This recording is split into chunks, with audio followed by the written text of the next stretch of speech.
زمانہ قدیم میں نمرود بن کنعان نامی ایک ظالم بادشاہ تھا جو زمین کے مشرقی اور مغربی کونوں پر حکمرانی کرتا تھا۔ خدا نے اسے بہت سی نعمتیں عطا کی جو ان گنت ہیں، اور خدا کا شکر ادا کرنے کی بجائے اس نے کفر کیا اور اپنے آپ کو بڑا اور مضبوط سمجھا۔ وہ ارض عراق میں اپنے لوگوں پر لوہے اور آگ سے حکومت کرتا تھا۔ شروع میں وہ بتوں کی پجاری تھے۔ کچھ عرصے بعد نمرود نے خدائی کا دعویٰ کیا اور اپنی قوم سے کہا کہ وہ اس کی عبادت کرے۔ اسی زمانے میں ابراہیم علیہ السلام ایک ایسے گھرانے میں پیدا ہوئے جو بتوں کی پوجا کرتے تھے، اور یہاں تک کہ اس کے والد بھی سنگ تراش تھا۔ لیکن ابراہیم علیہ السلام کو بچپن سے ہی ان بتوں سے نفرت تھی۔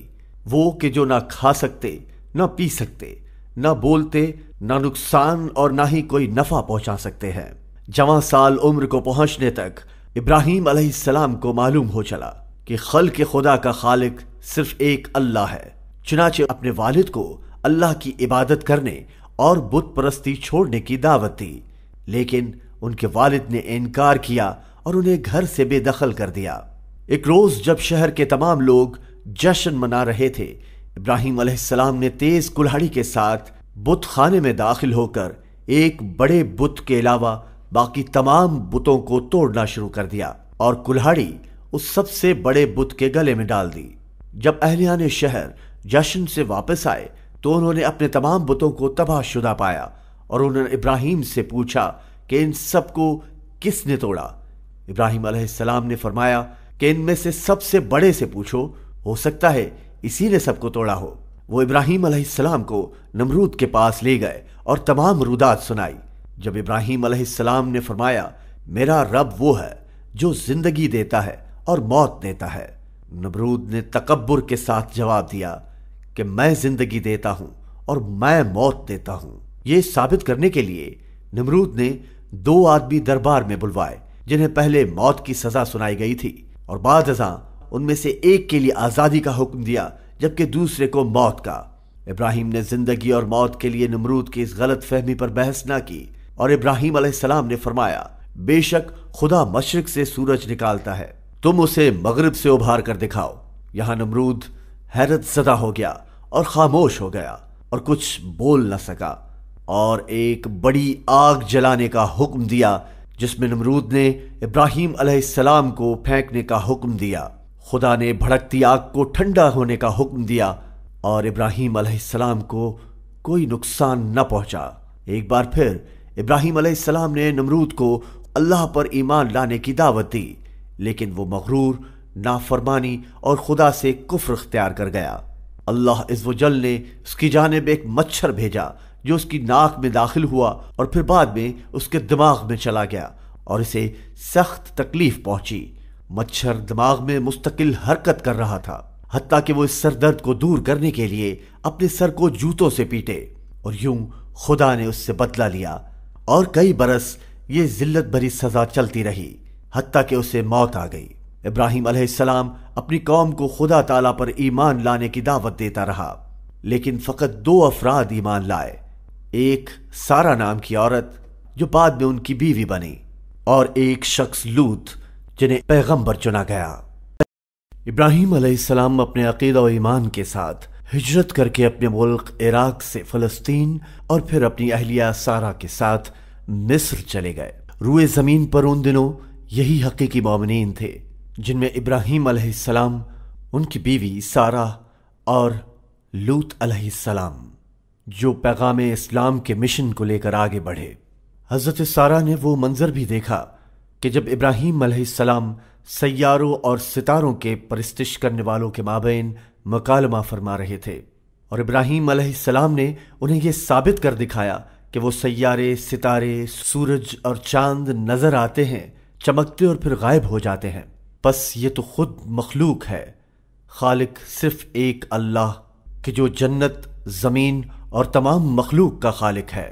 ابراہیم علیہ السلام مصر میں توحید اور اللہ کی عبادت کا پیغام عام کرنے نکلے تھے۔ اسی دور میں مصر میں ایک بادشاہ تھا جو اپنی خواہشات کی پیروی کرتا تھا۔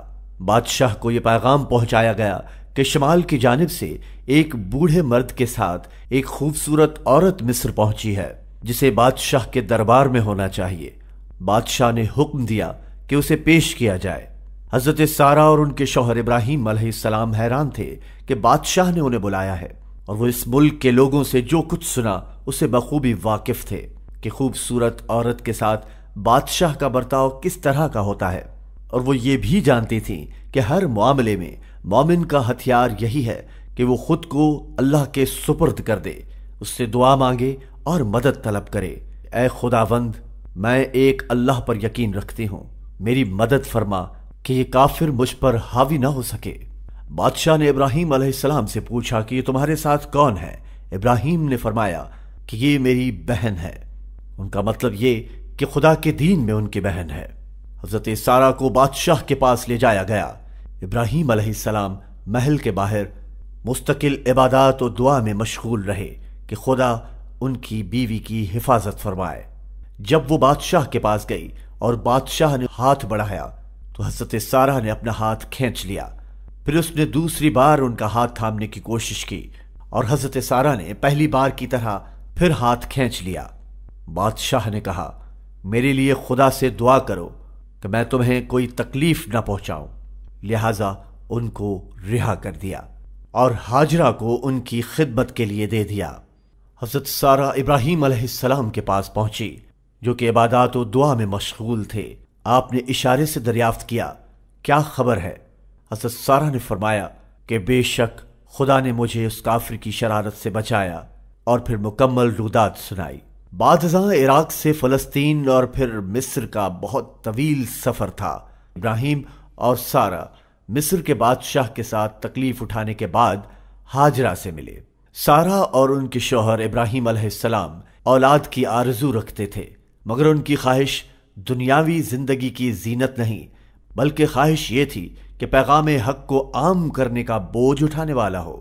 حضرت سارہ بانجھ تھیں اور ابراہیم علیہ السلام ایک بچے کے آرزومند، اور ان کا سفر مصر اس خواہش کی تکمیل کا ایک حصہ تھا۔ وہیں حضرت سارہ نے حضرت ہاجرہ کو ابراہیم علیہ السلام کے حوالے کیا، ساتھ ہی مویشیوں، بھیڑوں اور غلاموں کے ساتھ مصر سے واپسی کے بعد مصر کے بادشاہ کی جانب سے دیے گیا تحفہ انہیں دیا۔ ابراہیم علیہ السلام کی شادی ہوئی اور خدا نے انہیں اسماعیل کی ولادت کی خوشخبری دی۔ ابراہیم علیہ السلام کا حضرت ہاجرہ سے نکاح ہوا۔ آپ خدا تعالیٰ میں گہری عقیدت اور تقوی رکھتے تھے، اس پر انحصار کیا اور اسی کی تقدیر اور فیصلے سے راضی ہوئے، تو خدا نے آپ کو نرینہ اولاد اسماعیل عطا فرمایا۔ جب ایک روز ابراہیم علیہ السلام حضرت ہاجرہ کے پاس آئے اور درخواست کی کہ وہ اسماعیل کو لے کر ساتھ ساتھ چلیں، ابراہیم علیہ السلام اس وقت تک چلتے رہے یہاں تک کہ وہ بنجر اور نہایت گرم صحرا میں جا پہنچے، جہاں نہ پھول پودے تھے نہ ہی پانی، اور وہیں حضرت ہاجرہ اور اپنے بیٹے کو چھوڑا اور آگے چلتے رہے۔ حضرت ہاجرہ ان کے پیچھے دوڑی اور دریافت کیا کہ آپ ہمیں اس بنجر وادی میں چھوڑ کر کہاں جا رہے ہیں؟ یہاں نہ پودے ہیں، نہ پانی، اور نہ ہی کوئی بنی بشر۔ حضرت ابراہیم خاموشی سے آگے بڑھتے رہے۔ حضرت ہاجرہ جانتی تھی کہ یہ خدا کا حکم ہے، اور انہوں نے کہا کہ کیا خدا نے آپ کو اس کا حکم دیا ہے؟ ابراہیم علیہ السلام نے فرمایا، ہاں۔ حضرت ہاجرہ پر اعتماد ہوئیں اور کہا، اللہ ہمیں بھی فراموش نہ کرے گا۔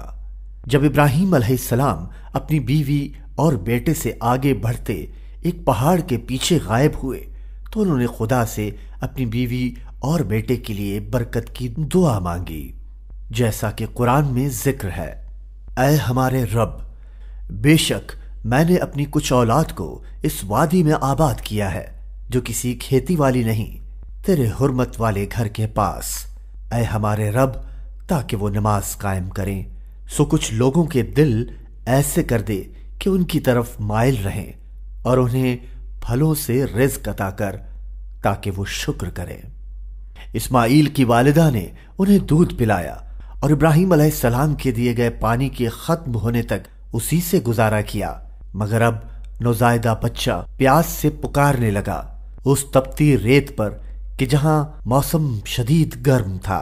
حضرت ہاجرہ پانی کی تلاش میں بچے کو چھوڑ کر الصفا پہاڑی کی طرف دوڑی، مگر وہاں کچھ نہ ملا، اور پھر واپس مروہ پہاڑ کی طرف دوڑی، لیکن وہاں بھی کچھ نہ ملا۔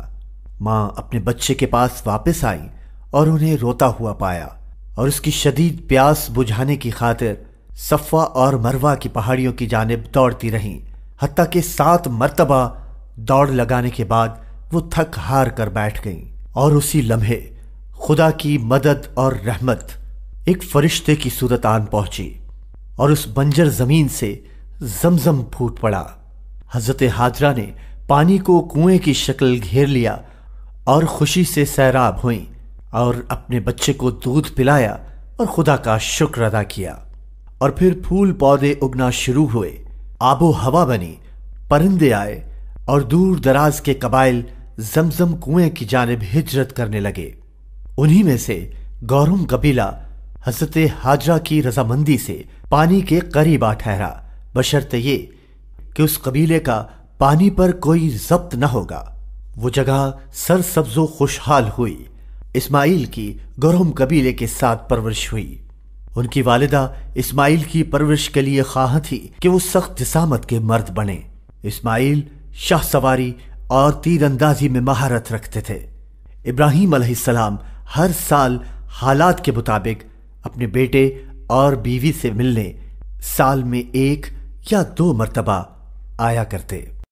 اسماعیل نے بڑے ہو کر پڑوسی قبیلے کی ایک لڑکی سے شادی کی، اور ان کے والد ابراہیم علیہ السلام ان کی خیر خبر لینے، دیکھ بھال کرنے اور وقتاً فوقتاً انہیں مشورہ دینے آتے رہتے۔ ایک رات ابراہیم علیہ السلام نے خواب میں دیکھا کہ وہ اپنے بیٹے اسماعیل کو ذبح کر رہے ہیں، اور ابراہیم علیہ السلام جانتے تھے کہ نبی کا خواب در حقیقت وہی ہوتا ہے۔ انہوں نے اپنے بیٹے کے بارے میں سوچا کہ جس سے ان کا دل وابستہ ہے، وہ زمین پہ بچھایا جائے گا اور ذبح کیا جائے گا۔ وہ اس بارے میں کیا سوچتا ہے؟ وہ اس خواب کے متعلق اسماعیل علیہ السلام کو آگاہ کرنے ان کے پاس گئے اور فرمایا، اے میرے بیٹے، میں نے خواب میں دیکھا ہے کہ میں آپ کو ذبح کر رہا ہوں، آپ کا اس متعلق کیا خیال ہے؟ اسماعیل علیہ السلام نے ایک لمحے کے لیے بھی ہچکچاہٹ محسوس نہ کی، بلکہ انہوں نے اپنے والد سے فرمایا، اے ابا جان، جیسا آپ کو کہا گیا ہے ویسا کریں، اور دونوں خدا کے حکم کی تعمیل کے لیے گئے، اور اسماعیل علیہ السلام کو زمین پر منہ کے بل لٹایا گیا، اور ابراہیم علیہ السلام نے چھری اٹھا کر حکم خداوندی کی تکمیل کے لیے آگے بڑھی تھے کہ خدا کا حکم آیا، جیسا کہ قرآن مجید میں ذکر ہے، اور ہم نے اسے پکارا، اے ابراہیم، بے شک تو نے خواب سچ کر دکھایا، یقیناً ہم اپنے نیکوکاروں کو ایسا ہی بدلہ دیا کرتے ہیں۔ اور خدا نے اسے بہت بڑی قربانی سے نوازا تھا، جس کے بدلے ہم نے اسے چھڑایا، اور غم اس خوشی میں بدل گیا، اور اس دن کو آنے والی تمام مسلمان نسلوں کے لیے یوم عید بنا دیا۔ ایک بار پھر جب حضرت اسماعیل جوان سال ہوئے تو ابراہیم علیہ السلام ان کے پاس آئے اور ان سے فرمایا، اے اسماعیل، خدا نے ہمیں کعبہ بنانے کا حکم دیا ہے، اور پھر انہوں نے وہ کر دکھایا کہ جس کے لیے بہت سے لوگ درکار ہوتے ہیں، بہت گہرائی میں بنیاد کھودنا، پھر قریب اور دور دراز کے پہاڑوں سے پتھروں کو کاٹ لانا، انہیں سیدھا، برابر اور ہموار کرنا، ان کی تعمیر کر کے بلند کرنا۔ اس کے لیے انسانوں کی ایک بہت بڑی نسل کی ضرورت تھی، لیکن اس وقت روئے زمین پر ابراہیم علیہ السلام اور اسماعیل علیہ السلام جو سب سے بڑے مسلمان تھے، انہوں نے خدا سے عرض کی کہ ان کا کام قبول فرمائیں اور انہیں مسلمانوں میں شامل کریں، اور انہوں نے خدا سے درخواست کی کہ اپنی اولاد میں سے ایک مسلم قوم بنائیں اور ان کے لیے ایک رسول بھیجیں۔ تو خدا کا جواب آیا کہ یہ قوم اسلام کی قوم ہے، اور پھر وقت مقررہ پر خدا نے اپنا رسول محمد بھیجا۔